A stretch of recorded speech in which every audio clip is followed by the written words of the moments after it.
I am LaTosha Hebron-Bruff. I'm the Senior Vice President of Community Engagement for the Dallas Regional Chamber.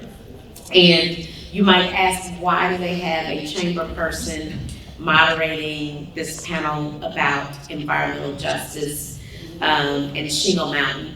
Well, I'll tell you, a few years ago, I worked for Dallas Area Habitat for Humanity. I worked there for about 10.5 years, and I began to get introduced to the work of environmental justice. There is a community called Joppy in Dallas, southern Dallas County, and we were building in that community. And at the time that we were building, there were also a movement to really rally the community and the business community around what was happening in that neighborhood in regards to industry moving in, creating pollutants for the neighborhood. And I got myself involved in that work. I met Jim Schoenbeck of Southern Sector Rising and a couple more great individuals that really changed the way I looked at communities and what communities should be. So I took that interest all the way to my new role at the Dallas Regional Chamber, and I found Miss Marsha. And when you find Miss Marsha, it's a wrap. And so I want to introduce you to our amazing panelists this morning. Erin Peavey is an architect and design researcher at HKS. Her passion for creating environments that support health, happiness, and well-being drives her evidence-based, user-centered approach to design. In her leadership role at HKS, she helps integrate research and practice to advocate design for health, combat loneliness, and foster resilience across the globe. She has been the lead architect on the Park for Floral Farms project, which we're going to talk about in great depth in a few minutes. Minister Danielle Ayers serves as the Minister of Justice at Friendship West Baptist Church in Dallas, Texas. It is a 12,000-member house of worship under the leadership of Dr. Frederick D. Haynes III. Ayers uses her gifts and talents to mobilize and organize around justice issues and movements. Ayers also serves as the co-convener of the Samuel DeWitt Proctor Conference, a delegate of the Transatlantic Roundtable on Religion, Race, and on President Jimmy Carter's New Baptist Covenant Advisory Team. Using her gifts and talents as Minister of Justice, Ayers mobilizes and organizes the church and community around various issues such as wrongful convictions, mass incarceration, predatory lending, zoning, food deserts, and voting participation. She is a board member of Southern Sector Rising and was a major advocate during the Shingle Mountain campaign. And last but certainly not least, Ms. Marsha Jackson is an employee of Citicorp, previously employed at the Dallas Area Rapid Transit, and a retired manager from AT&T with over 30 years of service. But Marsha is also an environmental activist and guest speaker at various organizations discussing environmental justice. Marsha received the 2019 Sierra Club Environmentalist Award, 2020 recipient of SMU 55th Symposium Women in Profiles Award, the 2020 Juanita Craft Humanitarian Award. Wow. And the list goes on and on. Marsha was a 2021 Dallas Morning News Texan of the Year finalist, nominee, and also received the proclamation from Dallas County Commissioners for Marsha Jackson Day in Dallas County on her birthday. And this is one of the reasons why I love you. February 22nd, which is one day after mine. And she holds a Master in Business Administration and a bachelor's degree in business with a concentration in management. And right now, after all of that, she's pursuing her doctoral degree in public administration. And the last guest is you all. Thank you for being here. We want to have a great, robust discussion, so welcome. Let's welcome everybody. So I think I'll sit down to talk to you all. Let's make sure you can hear me. Can you hear me? Can you hear me? No? Can you hear me? No? No? Yes? I think you can hear me because I talk loud. I don't think you can hear me because it's the mic. I think it's my voice. But I want to start first with Marsha. And you would have to be living, if you live in Dallas County, you would have to be living under your own pile of shingles to not know you and to not know of Shingle Mountain. And so I want you to talk to us a little bit about Shingle Mountain, what it is, what it was, a little bit about your involvement and how you became involved in leading such activism around Shingle Mountain. Sure. Shingle Mountain was 180,000 tons of roofing shingles. Roofing shingles simply come off your home. And therefore, I continue calling the city, as everyone should have, 311, no one return my phone calls. So I told a lot and just happened to go to a land planning meeting next to Mika DeRoe, and which introduced me to the Joppa Breed, and which I met Jim Sherman, and he also followed up on it. So therefore, there's shingles, and no one understands roofing shingles, how much hazardous it is to your health. And that has heavily impacted my health and my neighbor's health also. And it's going to be a permanent condition that I have to go through. So I told you I was introduced to environmental justice. I met also Tamika DeRoe from JOPI and Jim Schernbeck, and I was invited to Paul Quinn to hear Dr. Bullard talk about environmental justice. And I was blown away. And I want to say something, I want to read something that he has said.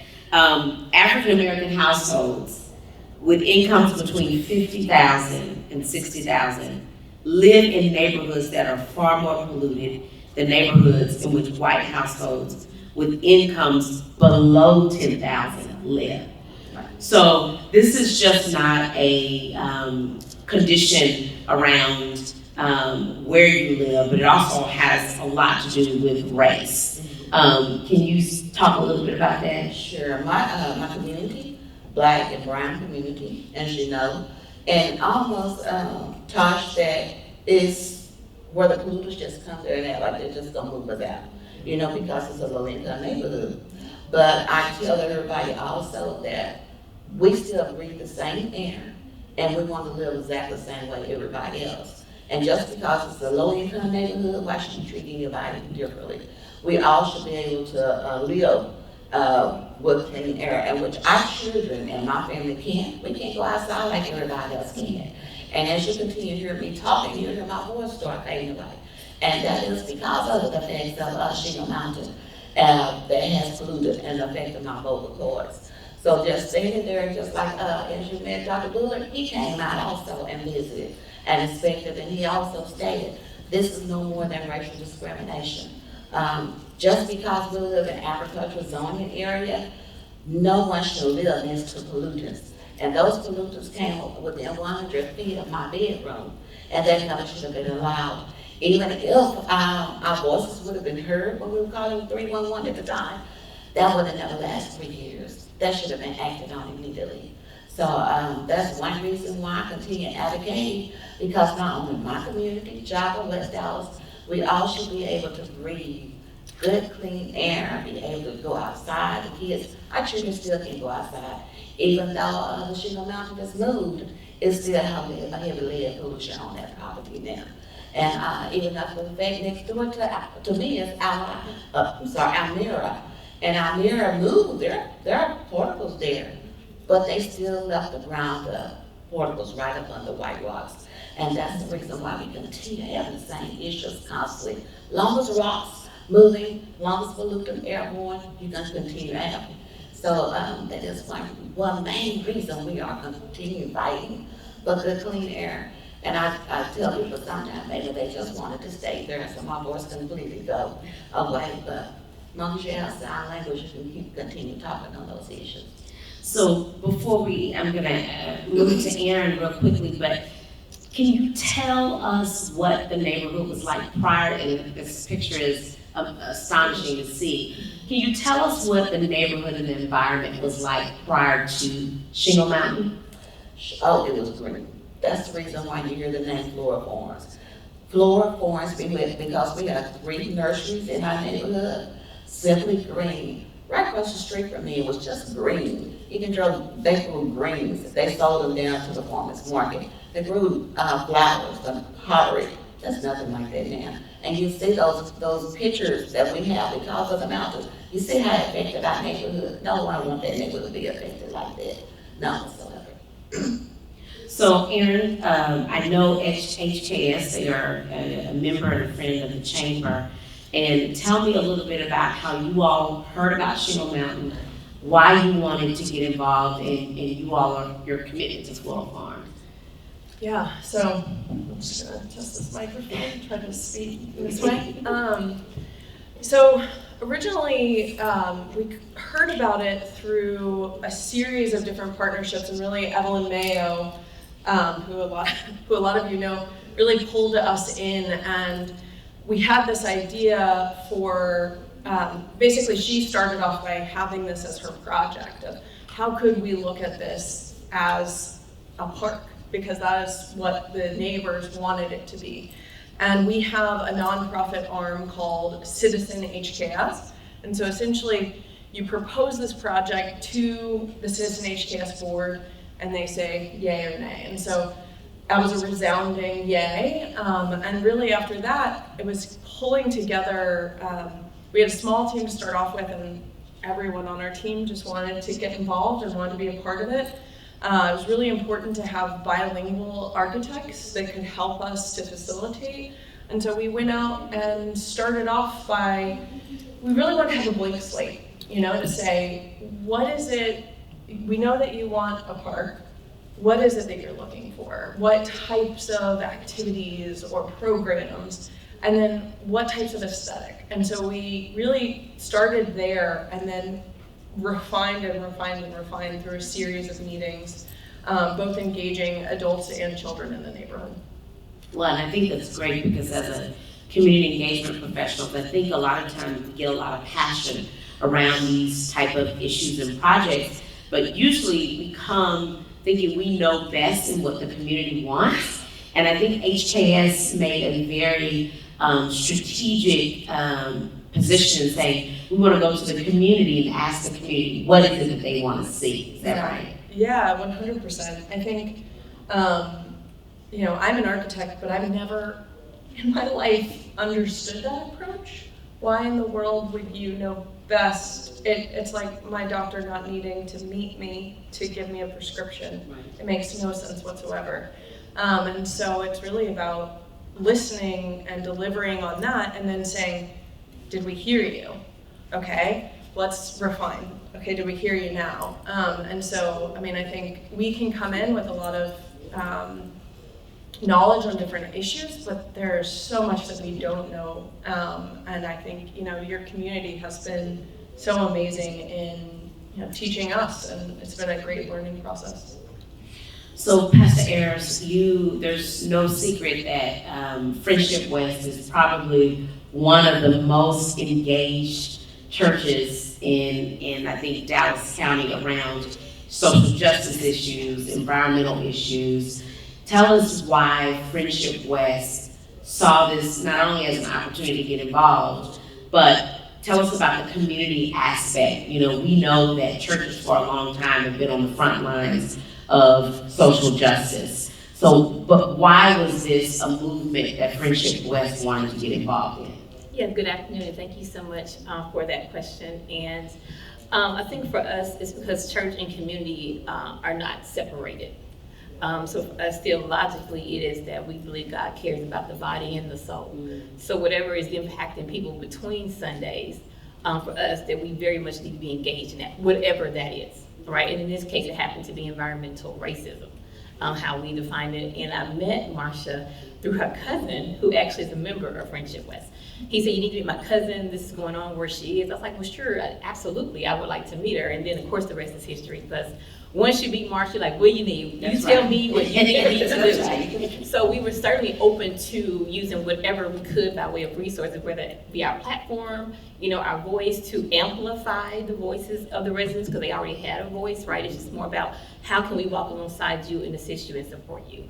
So for us, it was really a no-brainer, right? And also understanding that before the language of environmental justice and racism came into being, there's a long history of Black folks being engaged and connected with the earth, having a special relationship with ecology. That's not new for us, right? So for me, it was like, oh, this is kind of, my friend Dr. Millie Harris has this book called Eco-Womanism, and she always talks about eco-memory, that we draw on that to remember our relationship to the earth, and that we're to be stewards, not enemies of God's creation, right? So for us, it was there, but not there. Like, that's what we believed in. But now, assisting Marsha and the other residents, we live that out in a very real way. And so we were just excited just to help out and be a part of what was going on with Shingle Mountain, understanding that for us, we understood that, place matters. As Dr. David Williams would say, it's not your genetic code, but zip code that determines your lifespan. Right. And Marsha's even said that when she talks about, now the health challenge she has because of that. So for us, we see it as a public health crisis, so we have to sound the alarm. And so really, we're like, we were just all in. Whatever she needed, we showed up when we could, and we're obviously still in this because we know it's a marathon, not a sprint. Most justice issues are never a sprint, it's always a marathon.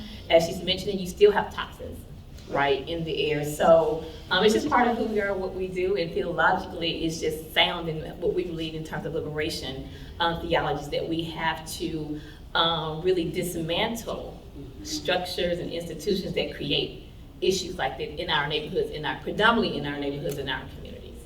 Well, you mentioned the word dismantle. I don't know if many of you saw that this story has gained national notoriety, and I never forget being on my way home from work, and my dad calls me and he says, I got a call. He has a friend who's a retired federal judge in Washington, D.C.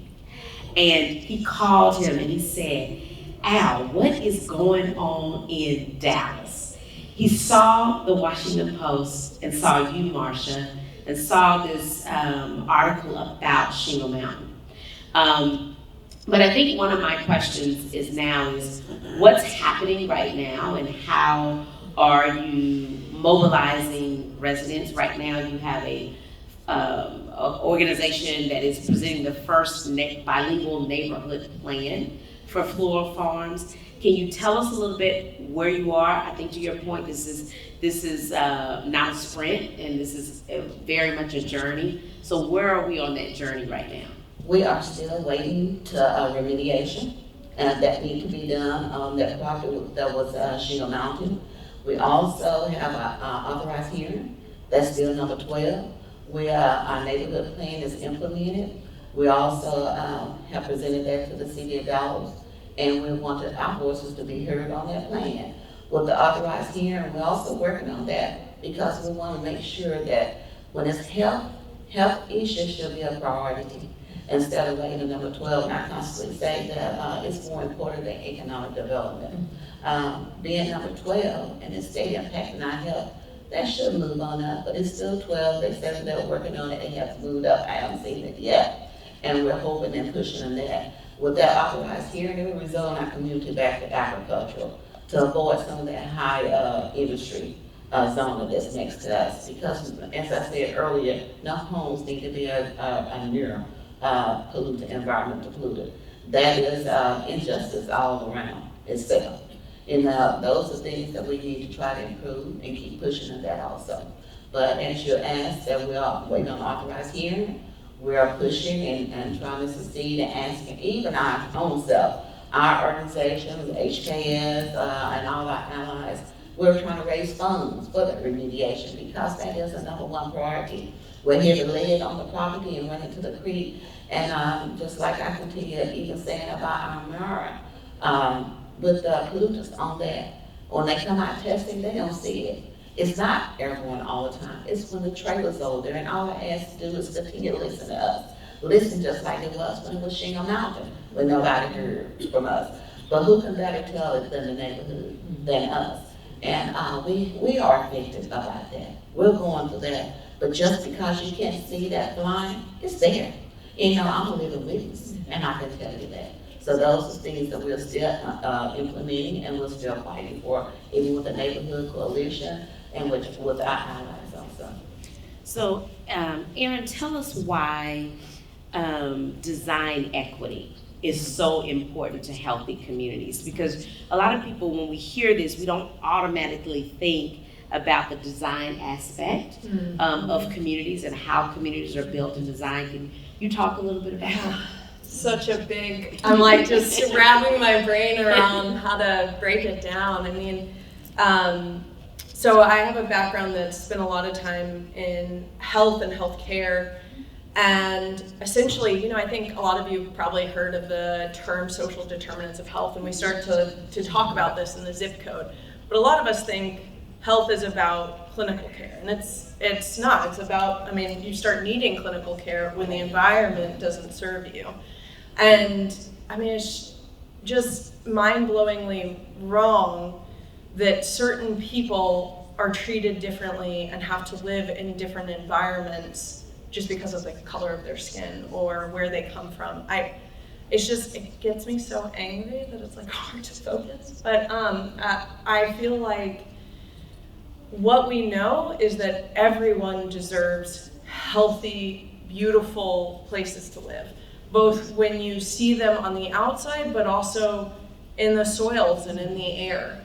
And that both of those aspects, when we look at the design of the park, I think we've talked about this sense of reclaiming on two levels. One is reclaiming, this land from Shingle Mountain, from this environmental atrocity, to being a national monument for environmental justice. And we also talk about reclaiming the land for health and for the earth. And so we're partnering with SWA and other people, landscape architects, to look at how do we clean that water? How do we clean that land through what we're planting and through the ways that we're designing to create health equity and design equity. But I think a huge part of that comes to what you had mentioned earlier around engaging the people that live there, that are in that community, because without that, nothing else matters.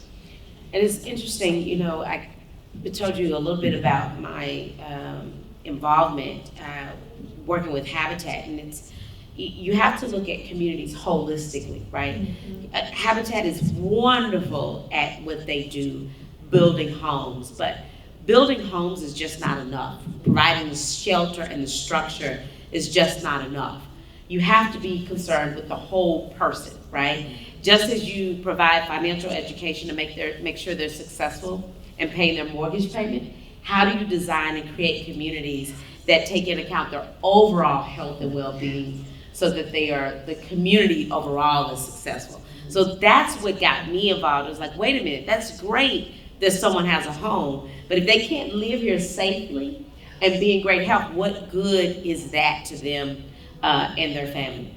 So, Pastor Ayers, I'm going to ask you, one of the things we talk about the power of voting and the power for communities to come together and understand why their voice matters. Ms. Marsha has just said it. I think Friendship West has the best blueprint of getting involved in how do we get communities not only to be empowered to use their voice against injustice. Can you talk a little bit about that? About the organizing around voting? Yes. Yeah. So, and of course, the state of Texas is being a little bit more challenging, of course, with the new voter suppression bills. But I think one of the things I try to focus on when I do organize and get out to vote, I don't really focus on candidates in as much as I do stories, right? To connect people with issues and say, this is how it impacts you directly, right? Because I think people can tend to disconnect. There's a cognitive distance between seeing this elected official and what that means for me every day. So for me, I really focus. I give platforms, go to this, website. I don't do all that. Legal Women Voters do a great job with that. Right. So go there, look at your candidates, know the issues, et cetera, et cetera. But let me tell you how, when this person stands on this issue, this is how it's going to impact you directly. And it's also connecting issues like Marsha Jackson, Shingle Mountain. Why is it important to have someone in office that represents your interests? don't vote against your interests or because of name recognition, right? So for me, it's always about, here's a real issue you deal with every day, and then how do you connect that then, to your power of your vote? Your power of your vote is how to create the world, the community that you want to have and live in. So it's also about having one-on-ones, like, community organizing one-on-one. What's this one-on-one meeting that can happen for you? How do you envision your community, right? What you all are doing, right? Is how do you do that and then say, okay, when I go cast my ballot, who represents that interest?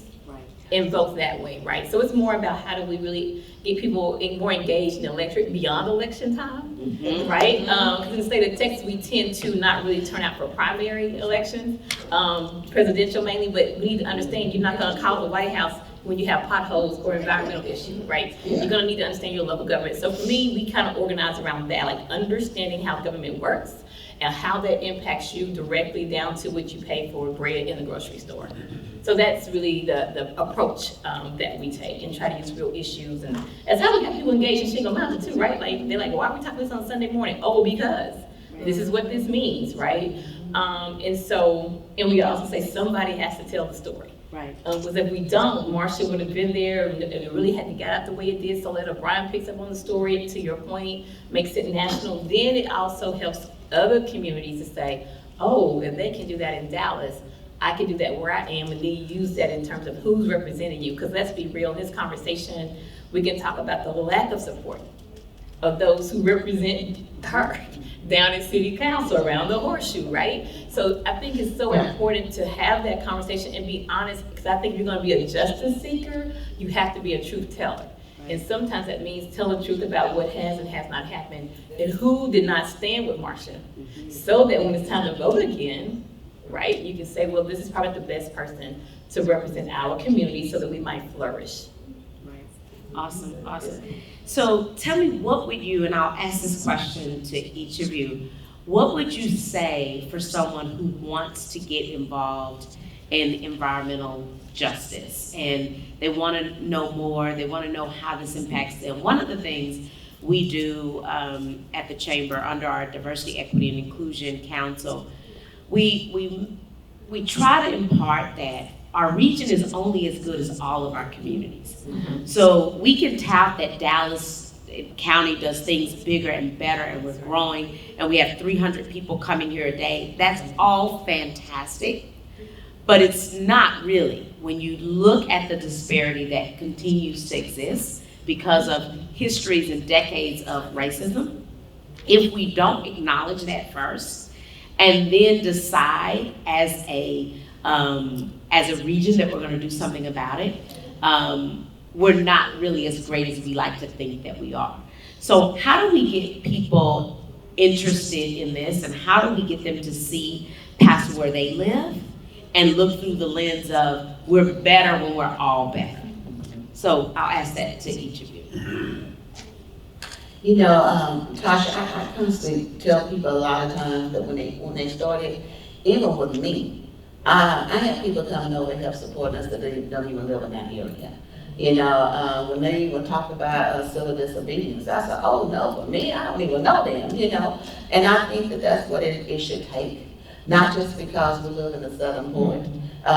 Northern need to come also, see what's going on, because once they did, that some people that did come out and help us, they begin to have some of the same issues that we were having also. So I just think that you need to start trying to get up and support the other organizations and neighborhoods also. Also want to say, when you asked Erin earlier about working with the neighbors, the HKS came out and worked with our community, that they were so withdrawn because of the way the city almost retaliated against them. They would not say anything, had nothing to say. They began to be more motivated just to hear your voice, just to know somebody hearing you. That makes a totally big difference. Even not only HKS, Friendship West, but like I said before, the other neighbors, communities came out, so they made them feel comfortable also. They made us all feel comfortable, and that's what it's going to take. Just because you might see a black and brown community in the southern port, we need your help. Everybody needs your help. I tell you all the time, our blood, it's the same color blood everybody believes. So this is the support that we need from everybody. Anybody else want to answer that? Yes, go ahead, Erin. No, I mean, I'm still on your quote earlier. If you're going to be a justice seeker, you need to be a truth teller. And I think, all of us want a just world, right? And so many of the communities that you're talking about are, have a strong faith. And I think all of us want to live in a just world. And yet, this is the world that we're living in. And so I think, part of being aware of this and then starting to make small steps, show up for things like this, and realize that there are 1,000,001 ways to help, regardless of who you are, regardless of the types of strengths you have. We all have something to give, and that giving makes us stronger, it makes our society stronger, and it creates a society that can help fight that horrible inequity that Dallas is known for. And I think only with that can we start to have a society that we all want to live in. Do you want to jump in and answer that, or no? You think they got it covered? I think it is such a layered question. I'll be here all day unpacking that, so we're gonna leave it at that. They did a great job. We'll leave it at that. So, the one thing, we still live in such a segregated region. I mean, that's fact. We see it, and especially when we talk about the North-South divide and communities of color. We see it. I mean, that's not something that we make up. We definitely see it. But as our city and our county is segregated, so is pollution. Is also segregated as well. And so, Marsha, I want you to talk about how this has. You talked a little bit about the health issues that has impacted you, but you have grandchildren and I think great grandchildren now that are. Would also be hindered by what's in the environment, in the air. Can you tell me a little bit about that, how that has impacted your daily life? I want people to understand and hear a little bit about it. For the last 3 weeks I've been sick. And that's simply because of Amara moving the dust and stuff around again. So just imagine, if you have to live in your house and wear a mask constantly, how would you feel? And my doctor was telling me, well, you might have to start back wearing a mask in the home. And just imagine that all day long. Just as I said earlier, you can report all you want. But then when they come out, they say they don't see anything. I know what's going on. I know what I'm going through every day. I had a treatment almost 3 weeks ago, because of my throat issues, but nobody cared about that. This is 2022. I hope the city of Dallas begin to listen every one of our voice and take it seriously. Because I have almost 2 acres in my home that I moved in there 27 years ago for my family, for the kids to be able to play, go outside, don't have to worry about the heavy streets. All that's changed. The last 3 years, the kids come, they can't even go outside long enough. I can't even be out there long enough, and I love to be outside, love outside. So just imagine what we're going through. Just imagine the life that I live constantly. Taking a total of 16 different medicines. That impacts your health drastically. Being readjusted constantly on medication. So just imagine living a life like that. Who can ever do anything like that? I pray and I hope, and I still pray. And yes, no one really understands because they get teary-eyed because I can smile, but you don't know what I'm going through. And this last couple of weeks, it's been really hard. Even for the grandchildren that come out there, the grandkids. That's my home. That's my home. And for people to say, why don't you move? Why should I move? Why don't you make that polluter company go away? They have to clean that up And I am tired of going to the doctor. So I hope the city adults, you got to do a little better than what you're doing. Take our voice in consideration. We've been speaking to you for the last 3 years. It's almost 4 years now. It'll be 4 years, but it still hadn't done. The only thing it's done is move Shingle Mountain. That's not enough. It's still things need to be done. So this is why everyone on the panel, we still pushing for that. The ones not here, just listen to our voice because there's some things that need to be done there. It need to be. City adults have to clean it up, and no other community go through the same thing that we're doing. And is it a fair statement, and any one of you all can answer, is it a fair statement to say that I think there's a misperception is that the community doesn't want economic growth or development in the neighborhood. You just want good community partners. You want people who are respectful. You want people who are not going to create, health disparity in your community. Is that a fair assumption? Because I think sometimes groups and environmental groups get unfairly categorized that we don't want business in our neighborhood. Floral Farms has thriving businesses that have been there for decades. So it's not that we don't want business, we want the right business partner. You want to speak on that, Pastor Ayers? Well, yes, because because two things. So to the story Marsha just shared, I think when you ask the question, what can people do? Mm-hmm. This is the point of departure. This is a real human being. So it's also about, can we ask ourselves, do we see her humanity? Right. Do we see the humanity of other people? I may live in another area where I have this issue, but can you be human enough to sound the alarm that these people are dying? So we talk about the physical violence, someone shot in the street, we march, we rally, not saying we shouldn't, but we do. But this structural violence is just as deadly. Right. It's killing her slowly, right? So can we do that? And then secondly, you said the most segregated. Richard Rothstein unpacked this brilliantly in his book, In the Color of Law. Mm-hmm. It's by design. It's not by accident. So we also have to be bold enough and brave enough to dismantle the racist policies that even the city's own consultants have said. You have a 150-year race-based policy that has systematically stripped Black folks of Black wealth and health. And we see the residual, we see right the here. impact right here. So think about the value of her home. What has that done to the value of her home that she bought some 20-something years ago so that she might flourish, have an amazing home for maybe generations to inherit? They can't do that now because it's been so damaged by, the toxins.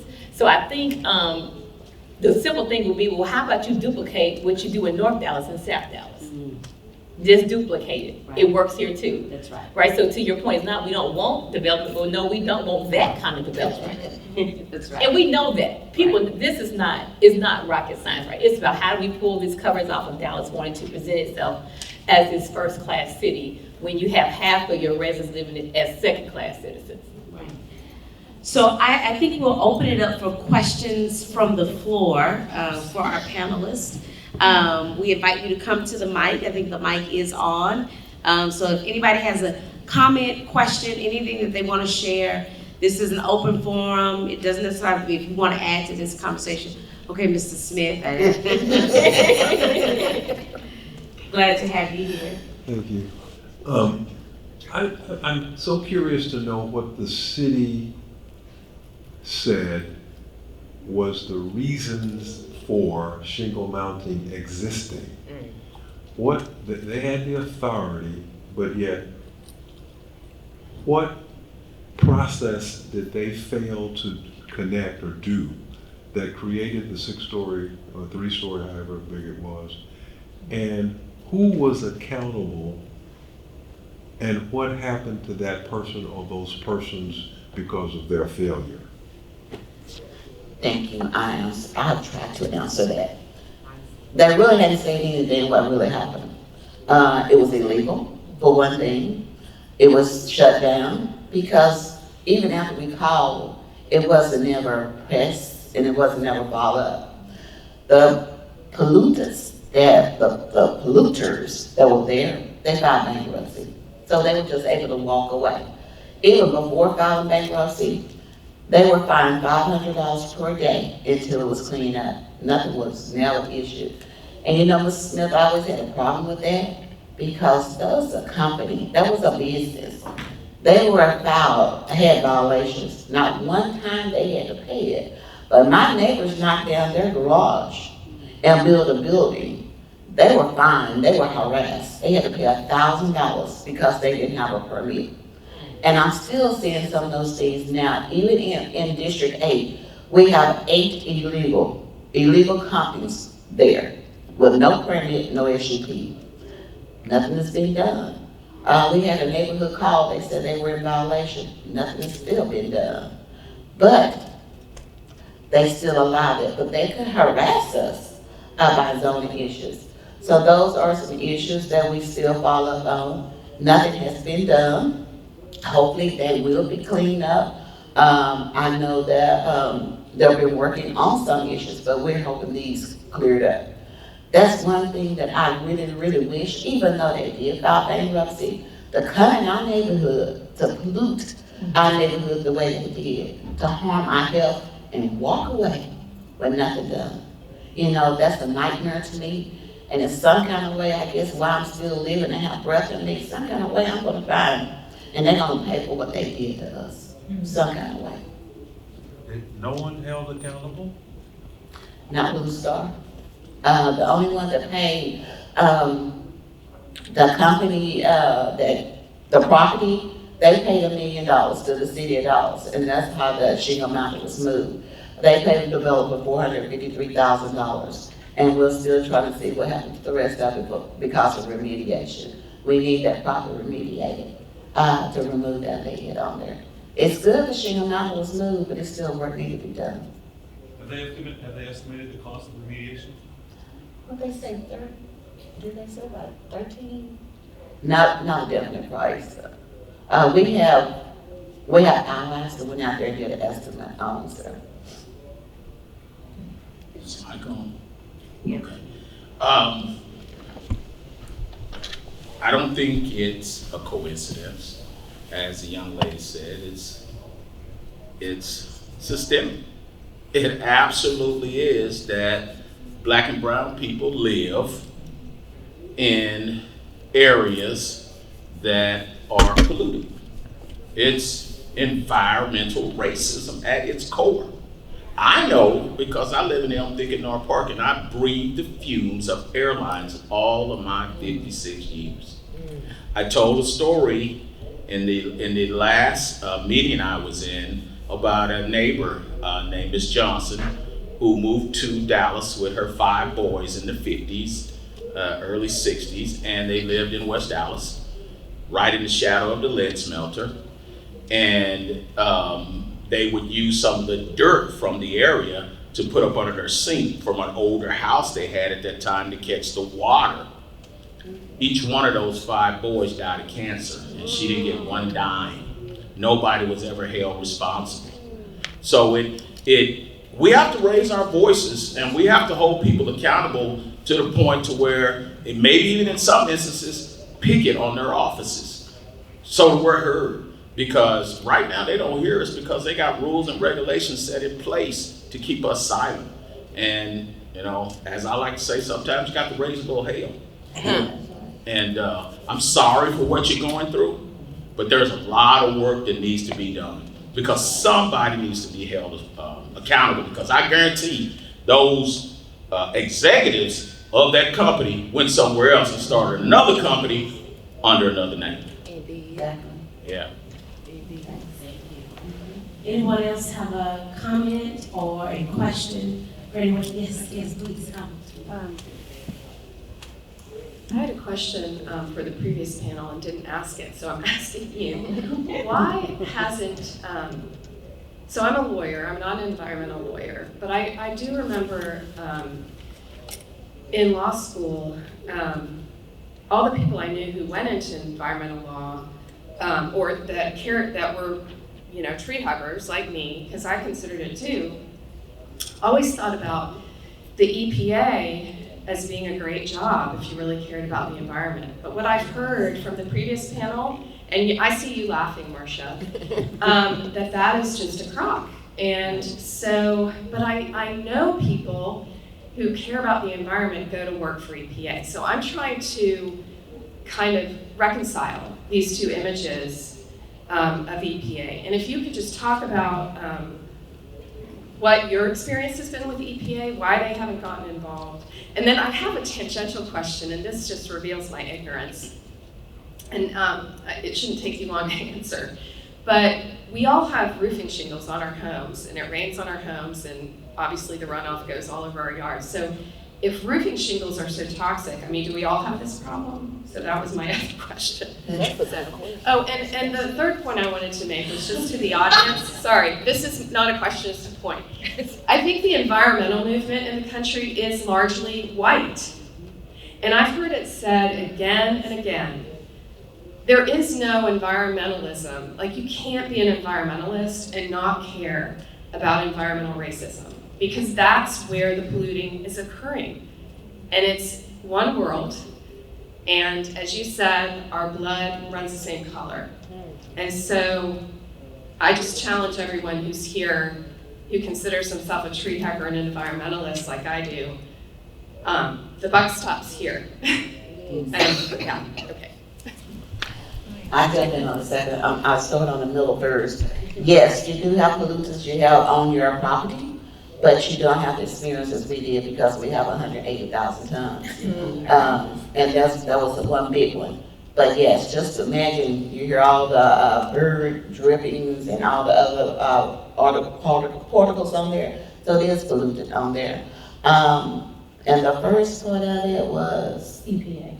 Oh, yeah, thanks. EPA is not a very good friend to us right now. We have Lane Clay and Superfund, Tamika's also on that, and we have an issue with EPA. It's not stepping up, helping us also.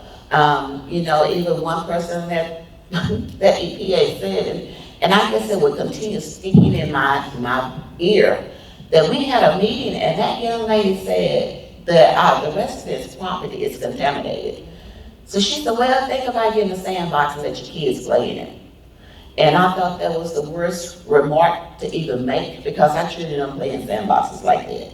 And to me, that was all counter discrimination there. She apologized for it. But we've been fighting this since 2015, 2016, I think.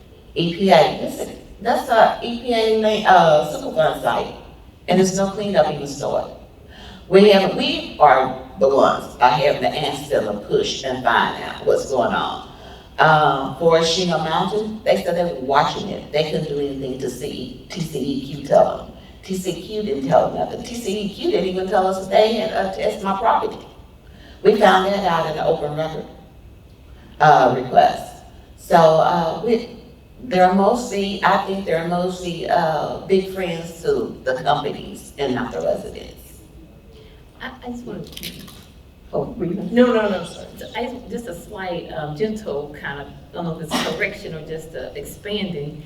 So the movement appears in largely white because that's what's in the forefront, but Black folks have been engaged in environmental justice issues before the language even came up. You have Hazel Johnson, 1979 in Chicago, doing this work. And when I went to the conference in Madrid a couple of years ago, what I noticed in all of the side events, breakout panels, you had most people from the global South, Black and brown people who were leading, talking, but on the main stages, they were absent. So if you were to see it on a global scale, that's what you would see. So I just want to say that there's more, people to it, and that, just to be mindful of how do we get it. And the thing is, how do we find those pockets where it exists? And this is obviously a good place to start. You have Ms. Marsha Jackson and many others in the city. So I just want to say that. I just want to. Oh, absolutely. And I think and Erin, I'll let you speak, and I think there's one opportunity. I think one of the things that we don't do well is in our schools is introducing these topics of conversation to our children at a young age.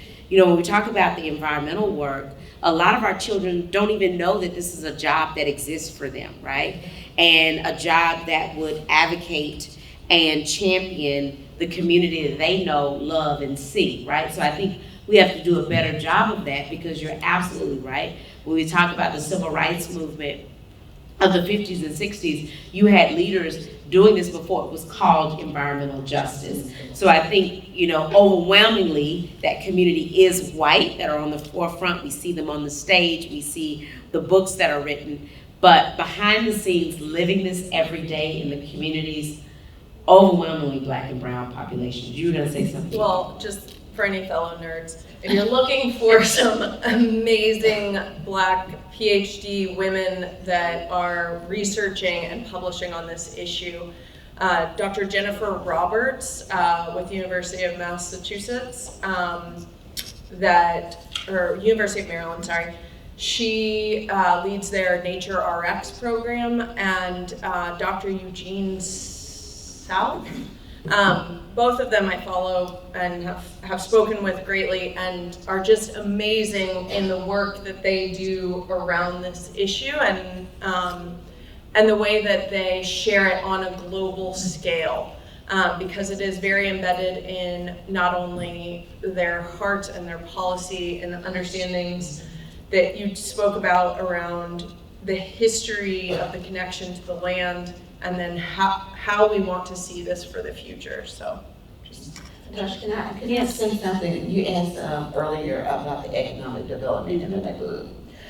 If they go back and look at our neighborhood plan, we have no regrets about economic development in our community. What we did say is what we want in there and what we don't want. Mm-hmm. We don't want any more pollutants in there, no more batch plants. We welcome the opportunity to economic development. Before that even happens, you need to remove the pollutants first. Also, they also need to go back and research. In our community, as long as we've been there, we have no sidewalks. We don't even have high-speed internet. I have high-speed internet. That's because I have a nonprofit. Spectrum paid for that. My neighbors don't. You know, that's a beginning that they can start pushing it also. We don't even have public transportation access in our neighborhood. So, you know, for those kind of statements to be even made or said, go back and research our neighborhood plan first.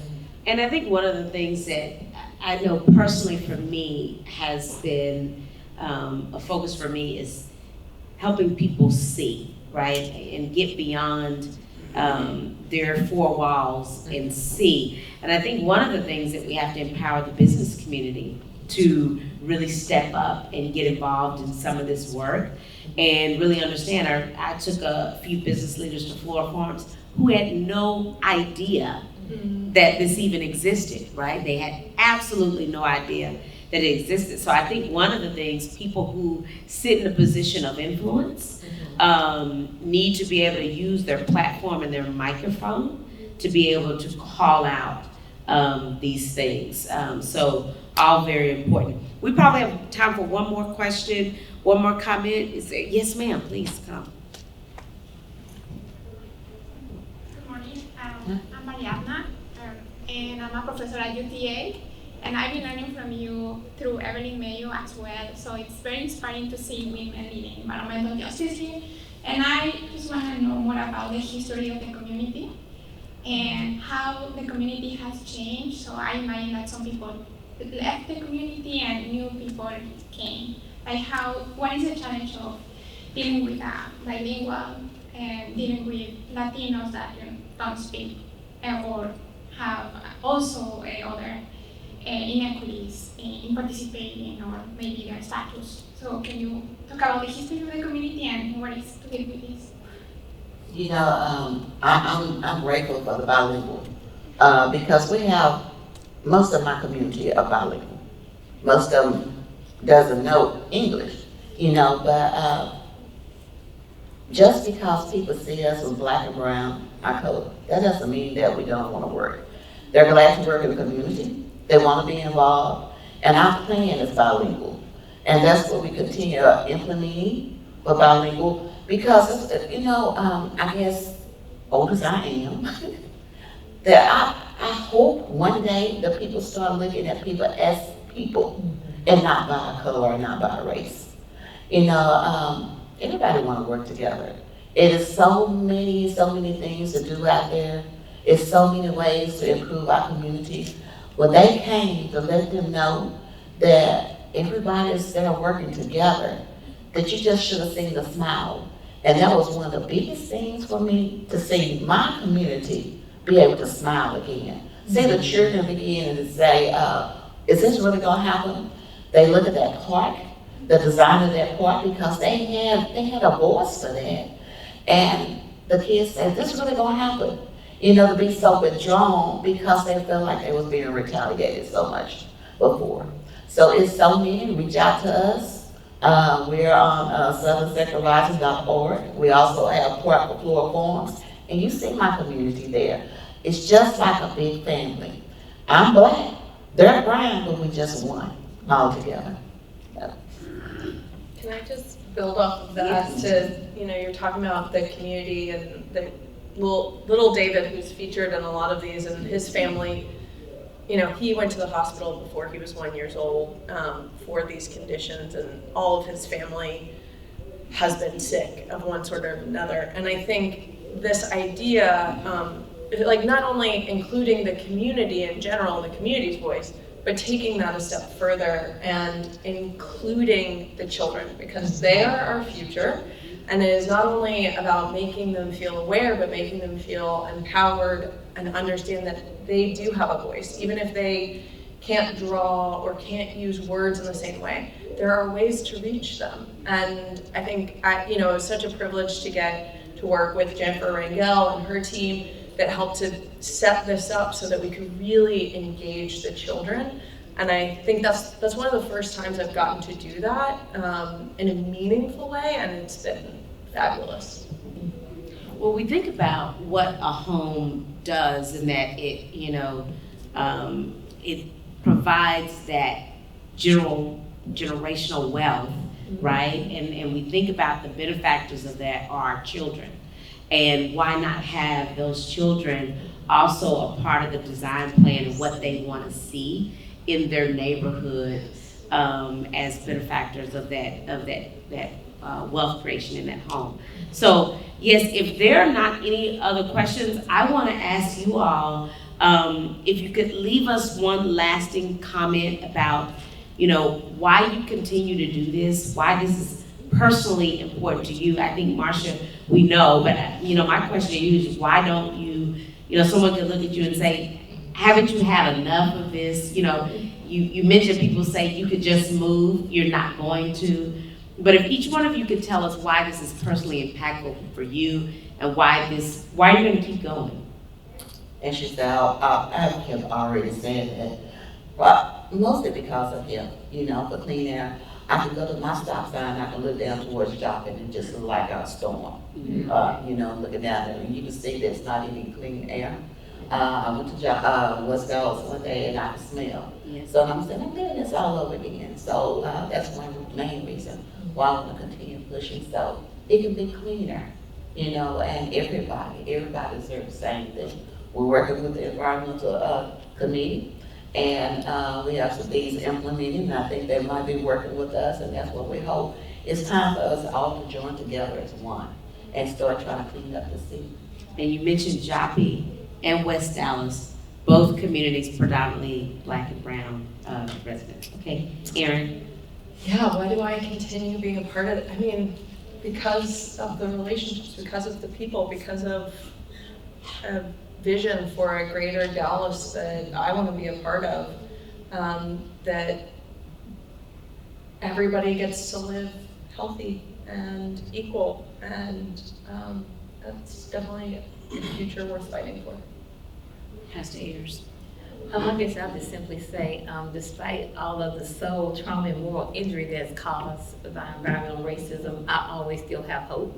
And that's in looking at the pictures, that's in hearing Marsha continuing to be here, that's hearing Erin, that's understanding this is transgenerational, that I may not see the change in my lifetime, but we're getting the next generation ready to continue to keep the fight going. So for me, I keep doing it because I still have hope and I still believe that change can happen. And I think that's so important. I don't think any of us would be here if there wasn't someone else that came before us that didn't stop, that didn't quit. It is frightening for me to think about the world that I would be living in now if someone decided to give up and didn't keep going. But I wanted to bring up a quote by Majora Carter, who does environmental work, and she said, environmental justice means that no community should be saddled with more environmental burdens and less environmental benefits than any other.